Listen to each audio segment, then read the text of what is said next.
I panhandle so I can make my money. That's what this story's about. I get out on the street corner. I've got security officers coming up telling me to move. Officer, I don't have to move. I brought you your civil rights. I'm on the public side. I'm next to the corner. I'm next to that street light. Right now I'm not rolling coke. I'm up against the building. This is private. Up to this line is private.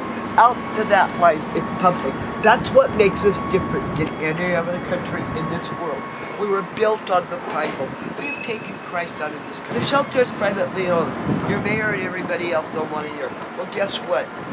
The Romneys, who you think are so wonderful, are the ones who have done everything they could to hurt in here.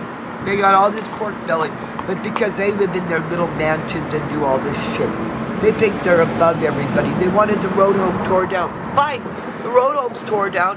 What did you do? You didn't do anything right. You knew how many homeless people there were. It's still privately owned. I know. It's my family money. I know where it's supposed to go. You knew how many beds there were. You knew how many women there were that were homeless. You knew your overflow. You knew it from the night, from the minute when we were sleeping out on the streets when you didn't have enough bed. So you turned around and you made them less? So people complained about the private shelter and they shut it down? The Romneys didn't want it next to the Gateway Mall because it hurt their business. Well, let me tell you something. Your Key Club, the top of the Mormons, like Ronald K. from K. Jewelers and all of them, have ran the drugs in this town for 50 years, and they came to me by my door and they told me, shut my damn mouth. We've ran it for 50 years. I said, yeah, you've done a really piss poor job of it. When you've got children out here, you've got blankets over your head, and you're going, put it up, put it away, kids on the block. What the hell are you talking about? This block is for the kids. You're extras out here. Why are you doing that to these children? And your board of directors and everybody sat in there and knew it.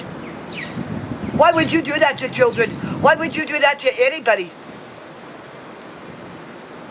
So you can keep making your money? As far as housing, it's a joke. You had to have 200 days in the shelter. They were kicking them out faster than they could get their 200 days in. Why do you think those women have been down there for 10 and 15 years?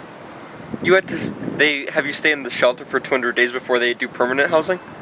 You have to have at least that. They've got waiting lists that housing is now up to 8 years long to get on. But they're playing their fucking games to keep it even longer. They've got the money, they won't use it. When I had housing, they put me in storefront. I wasn't even supposed to be there. I was supposed to have my own apartment. And because of it, they illegally evicted me, so now I can't even get housing. Because they want to play their games. Because it's all a game with them, because they go home to their house every night. You ask for clothes, you ask for shoes, you can't get anything. There's donations. I have people come down on the corner saying, we donated. I said, we donated clothes, we donated boots, we donated shoes. I said, thank you, but would you please take them outside? Let us know inside that you have clothes so we can come out and get them. Because if you take them inside, we will never see them. They take clothes out the back. I've seen them take shit for their kids at the road home, brand new coat. That's not for you. You get a paycheck. And that is embezzlement.